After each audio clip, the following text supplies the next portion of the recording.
여러분 안녕하십니까? 화요일 뉴스투데이 경남 시작합니다. 먼저 오늘의 주요 뉴스입니다. 수소 트램이 창원에서 처음으로 공개됐습니다. 수소 생산과 공급을 한 장소에서 할 수 있는 수소 생산 기지도 국내 최초로 구축됐습니다. 경남의 정신질환 등록 환자는 크게 늘었지만 이들을 사회로 돌려보낼 재활시설은 턱없이 부족한 실정입니다. 일본 정부의 방사능 오염수 방류 결정에 어업인들이 해상 시위를 열어 일본을 규탄하고 방류 결정 철회를 촉구했습니다. 경남의 코로나19 확진자가 또다시 크게 증가하고 있습니다. 특히 음식점과 학교, 학원 등 일상생활 공간을 중심으로 늘고 있습니다. 유해가스도 없고 경제적인 차세대 교통수단이죠. 수소 전기 트램이 어제 창원에서 처음으로 공개됐습니다. 수소 생산과 공급을 한 장소에서 할 수 있는 수소 생산 기지도 국내 최초로 구축됐습니다. 정영민 기자가 다녀왔습니다. 국내 한 대기업이 자체 개발한 수소 전기 트램입니다. 총 길이 21m, 중량 21톤 규모의 트램은 3개 모듈이 연결돼 수소 연료 전지와 수소 탱크, 제어 배터리가 탑재됐습니다. 한 번 충전으로 최대 탑승 인원 150명이 최대 150km까지 운행할 수 있습니다. 배터리 트램은 한 15km 정도밖에 움직일 수가 없는데 우리 수소전기 트램은 짧은 충전 시간에 150km 이상 움직일 수 있는 게 특장점이라 할 수 있고요. 지하철처럼 대량 수송이 가능하면서도 지하 굴착 공사를 할 필요가 없고 미세먼지나 유해가스가 발생하지 않아 친환경적이고 경제적인 차세대 도시 교통수단으로 국내 도입을 앞두고 있습니다. 게다가 KTX나 지하철 등 기존 도시철도망으로 확대가 가능하고 혼용도 가능합니다. 이 수소 트램은 오는 2030년 창원시 도시철도 노선에서 운행돼 창원 교통의 핵심 역할을 담당하게 됩니다. 수소를 생산해 공급할 수 있는 수소 생산 기지도 국내 처음으로 창원에 들어섰습니다. 대한민국의 첫 번째 분산형 수소 생산 기지가 되겠습니다. 이것이 기초가 되어서 대한민국 수소 경제에 더 큰 길잡이가 되길. 생산 기지에는 하루 1톤의 수소를 생산하는 추출 설비부터 저장 설비까지 갖췄습니다. 승용차 200대, 수소버스 40대를 충전할 수 있는 규모입니다. 수소 사용차 충전소를 구축할 수 있는 법인 본사를 유치한 데 이어 국내 최초의 수소 트램과 수소 생산 기지까지 창원시가 우리나라의 수소 경제를 선도하는 수소 도시의 역할을 실행해가고 있습니다. MBC 뉴스 정영민입니다. 정신질 환자들을 치료하기 위한 경남 지역 유일의 도립정신병원이 최근 문을 닫았습니다. 위탁 운영자를 새로 구해야 하는 등 재개원하려면 최소 2년은 걸릴 것으로 보입니다. 정성호 기자가 보도합니다. 지난 94년 문을 연 경남 도립정신병원. 지역의 한 의료법인이 3년 단위로 위탁 계약을 맺어 운영해왔습니다. 개원 27년째를 맞은 이 병원은 그러나 지난 13일자로 폐업 처리를 하고 청산 작업이 진행되고 있습니다. 개원 후 전체 리모델링이 한 차례도 이루어지지 않으면서 시설이 낡을 대로 낡아 경상남도가 건물 리모델링을 하기로 했기 때문입니다. 설계를 이제 공부를 띄우고 공사 발주를 그렇다면 내년 상반기, 지금 추세받는 상반기로. 준공을 하려면 빨라도 내년 하반기, 2년 가까이 문을 닫아야 하는 상황입니다. 입원해 있던 70여 명의 환자들은 지난달 한 달 동안 거주지를 중심으로 민간 병원에 모두 이송됐습니다. 정신질환 치료의 성격상 병원을 옮기는 일은 환자와 보호자 모두에게 부담이라는 지적입니다. 환경이 바뀌고 치료하는 선생님들이 바뀌면 여러 가지로 불안증이라든지 이런 걸 느낄 수밖에 없어요. 새 위탁 운영자를 찾는 일도 남았습니다. 기존 의료법인은 더 이상 운영 의사가 없다는 입장입니다. 정신질환자 인권을 지키고 사회 친화적 치료를 위해 관련법이 개정된 이후 정신병원 입원 절차가 까다로워져 해마다 환자 수가 줄고 수익성이 감소한다는 이유입니다. 경남 유일의 도립정신병원이 시설 개선과 함께 새 운영자를 선정해 다시 정상화될지 주목됩니다. MBC 뉴스 정성호입니다. 조현병을 앓고 있던 안인득이 아파트 이웃들에게 무참히 흉기를 휘둘러 5명이 숨지고 17명이 크게 다친 사건 기억하실 겁니다. 벌써 2년이 지났는데요. 그 후로 관계기관이 정신질환 환자를 적극적으로 발굴하면서 등록 환자가 크게 늘었지만 재활시설은 턱없이 부족한 상황입니다. 문철진 기자가 취재했습니다. 2년 전 4월 17일 새벽, 안인득은 자신이 사는 아파트에 불을 지른 다음 대피하는 주민들에게 흉기를 휘둘러 5명이 숨지고 17명이 크게 다쳤습니다. 안인득은 조현병으로 68차례나 치료를 받았고 다른 사람에게 해를 가한 전력도 있지만 경찰이나 보건당국은 이런 정보를 전혀 몰랐습니다. 안인득 사건 이후 관련법이 개정되면서 타인에게 해를 끼쳐 정신의료기관에 입원한 환자가 퇴원 후 치료를 중단해 증상이 악화될 우려가 있다면 퇴원 사실을 정신건강복지센터에 통보할 수 있게 됐습니다. 이렇게 환자를 적극 찾아 나서면서 2018년 3,557명이던 도내 정신건강복지센터 정신질환자 등록 인원은 지난달 말 5,312명으로 49%나 늘었습니다. 올해 한 7월 이후 되면 저희가 이제 그런 청년층들을 위한 조기중지센터가 창원 상남동에 저희가 이제 개소를 합니다. 이제 그렇게 되면 좀 더 조기 발굴이 가능한 시스템이 구축이 되는 거죠. 문제는 환자를 발굴해 치료는 하지만 이들을 사회로 돌려보내기 위한 재활시설은 턱없이 부족하다는 것. 경남에는 양산과 진주, 고성 등 4곳에 수용 인원은 고작 135명입니다. 직접 갈 수 있는 거리에 이런 재활시설이 있다라면 그런 분들도 훨씬 더 본인의 이제 어려움들을 극복해 나갈 수 있는 기회들이 많아질 수 있지 않을까. 환자들이 사회생활을 배우고 직업훈련을 통해 일자리도 찾는 등 사회 구성원의 한 사람으로 돌아갈 준비를 하는 필수 시설인데도 여전히 제대로 갖춰지지 않은 겁니다. 내가 이 아파서 아무 일도 할 수 없겠구나 이렇게 부정적이 하는데 여기 오고 나서 내가 조금 더 건강해지면 일반인만큼은 아니더라도 많이 건강해질 수 있겠구나. 경상남도는 각 시군에 한 곳씩 설치할 계획이지만 예산 확보가 쉽지 않고 설치 후 운영비는 각 시군이 부담해야 해서 단기간에 재활시설이 늘어나기는 쉽지 않은 상황입니다. MBC 뉴스 문철진입니다.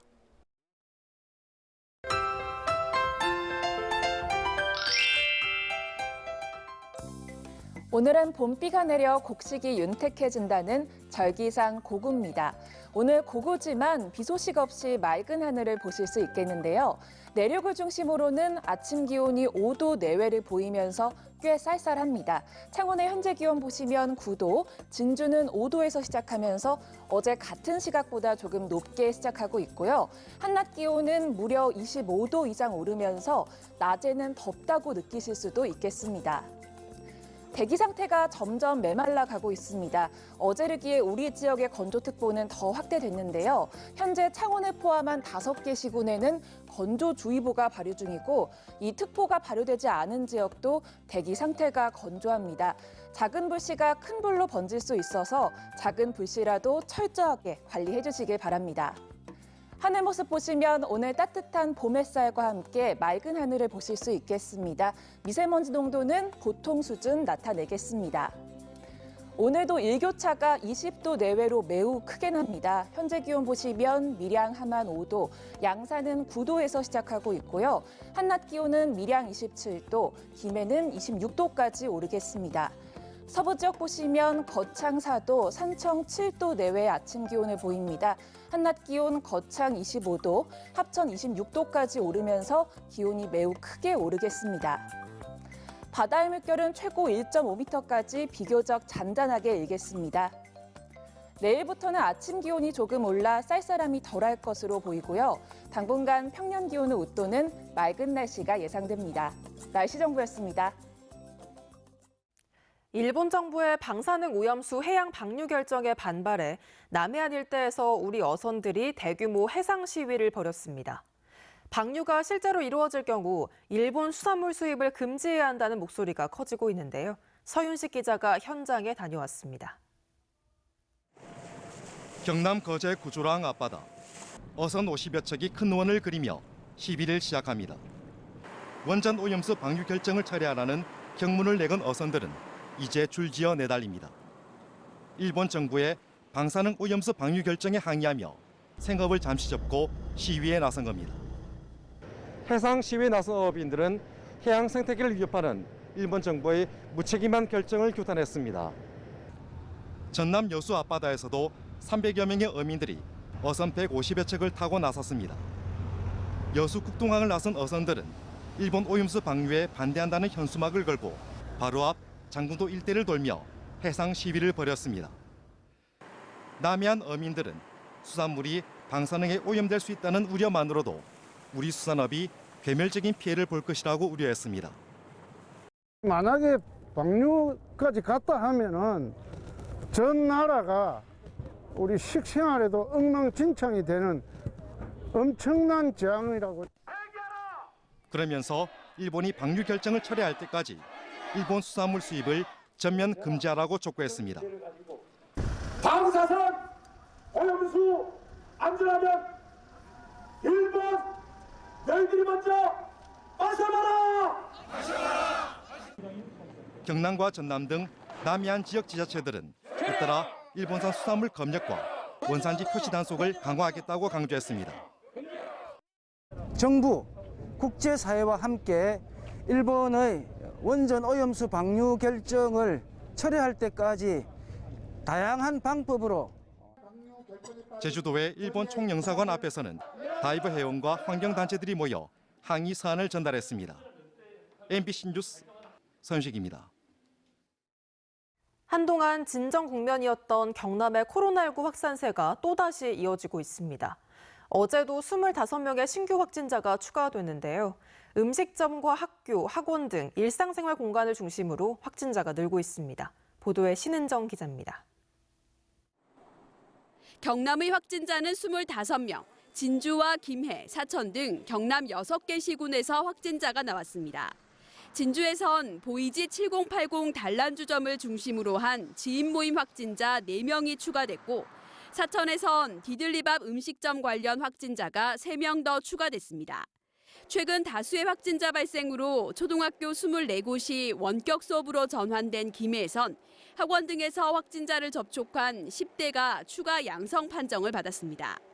4월 들어 유초 중고등학교에서 발생한 확진자는 교직원과 학생 등 모두 57명. 음식점과 학교, 학원 등 일상생활 공간을 중심으로 확진자가 늘고 있습니다. 진주, 사천, 김해시에서는 전파 감염 차단을 위해 적극적인 선제 검사와 더불어 지역별, 업종별 맞춤형 방역을 실시하고 있습니다. 하지만 방역 수칙을 지키지 않는 사례는 여전했습니다. 다수의 확진자가 나온 사천 디들리밥 음식점은 출입자 명부 관리가 제대로 되지 않아 2주간 집합이 금지되고 과태료 부과 등의 행정 조치가 이뤄질 계획입니다. 곳곳에 확진자가 늘어 시청사 일부 과를 임시 폐쇄하고 시의회 임시에도 하루 개회로 축소한 진주시는 거리두기 완화 일주일 만에 다시 2단계로 일주일간 격상하기로 했습니다. 소상공인 등의 사회 경제적 피해가 클 것으로 우려되지만 빠른 시일 내에 일상을 회복하기 위해서는 방역 정책상 불가피한 조치라는 점을 산발적인 다수의 확진자 증가로 4차 대유행이 우려되는 만큼 방역 당국은 모든 사적 모임을 자제하고 개인 방역 수칙을 반드시 지켜줄 것을 거듭 당부했습니다. MBC 뉴스 신은정입니다. 투데이 경남입니다. 진주성 종합정비계획 시민공청회가 오늘 오후 청소년 수련회관에서 열립니다. 창녕 우포 따오기 명예 모니터링 자원봉사자 위촉장 수여식이 오늘 오후 2학년 회의실에서 진행됩니다. 장애인의 날 온라인 기념행사가 오늘 오전 거창 장애인 복합문화관에서 열립니다. 비대면 온라인 수출 상담회가 오늘 오전 알프스 하동종합복지관에서 마련됩니다. 안전속도 5030 전면 시행에 따른 교통안전 캠페인이 오늘 오전 김해시청 앞 사거리에서 펼쳐집니다. 진주교대 2018학년도 수시 모집 과정에서 당시 입학관리팀장이 한 시각장애인의 성적을 낮추라고 지시했다는 의혹과 관련해 진주교대는 어제 보도자료에서 이유를 불문하고 책임을 통감하며 2018학년도를 포함한 특수교육 대상자 전형 전체에 대한 진상조사를 하고 있다고 밝혔습니다. 또 이런 일이 재발하지 않도록 공정한 입시 방안을 강화하고 전 입학관리팀장에 대한 재판 결과에 따라 민형사상 책임을 묻겠다고 덧붙였습니다. 경상남도가 정부의 4차 재난지원금 지원에 발맞추어 사각지대를 발굴해 33억 원 규모의 맞춤형 지원을 추진합니다.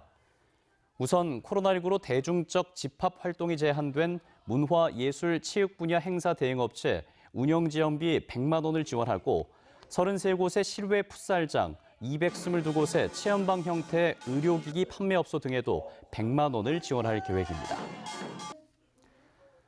진주시 전직 국장의 부동산 투기 의혹과 당시 관련 공무원들의 권한 남용 의혹에 대해 진주진보연합이 어제 기자회견을 갖고 공직자 부동산 투기 전수조사를 진주시에 요구했습니다. 진주진보연합은 한 시의원은 생계형이라지만 배우자 모친과 함께 23채 아파트를 소유하고 또 다른 시의원의 경우 오피스텔 갭 투자 의혹이 제기된 바 있지만 시의회는 어떤 대책도 내놓지 않고 있다고 지적했습니다. 창원 지역에서 처음으로 구석기 유적과 유물이 확인됐습니다. 창원대와 목포대 박물관팀은 창원 동읍 용잡리 일대에서 구석기 시대 중후기로 추정되는 자갈돌과 망치, 모롯돌 등 9점과 도계동 고분군 보존구역에서 서경제 여러 면석기 1점을 발굴했습니다.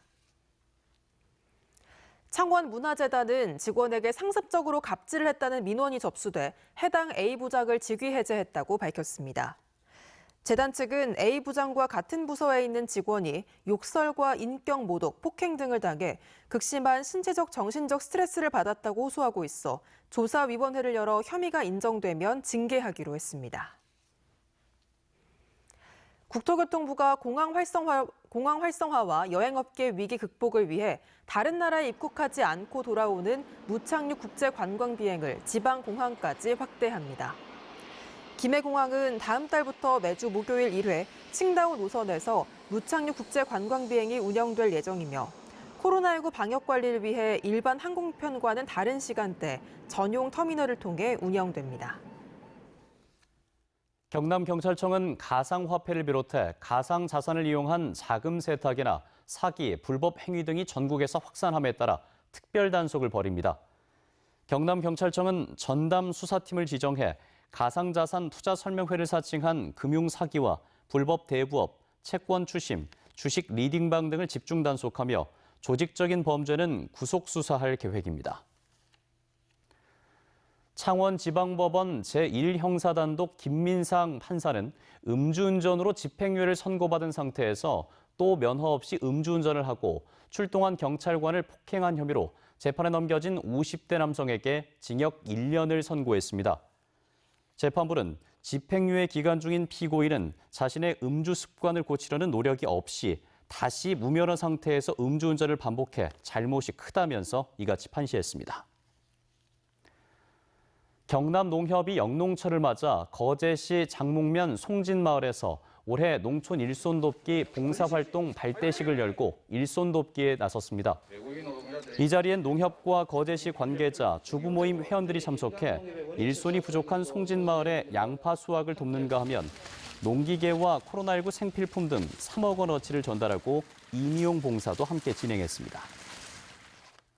창원시 공론화위원회가 의창구 북면 지게리에서 동읍 남산리를 연결하는 5.4km에 걸친 민자도로의 적정 통행료 산정을 공론화 의제로 채택했습니다. 창원시는 오는 7월 도로 개통을 앞두고 소형차 기준 1,400원인 통행료가 적정한지 다루기로 했는데 위원회는 시민이 참여하는 토론과 수기 과정을 통해 6월쯤 객관적인 통행료 권고안을 내겠다고 밝혔습니다. 4월 20일 화요일 뉴스투데이 경남 여기서 줄이겠습니다. 함께해 주신 여러분 고맙습니다.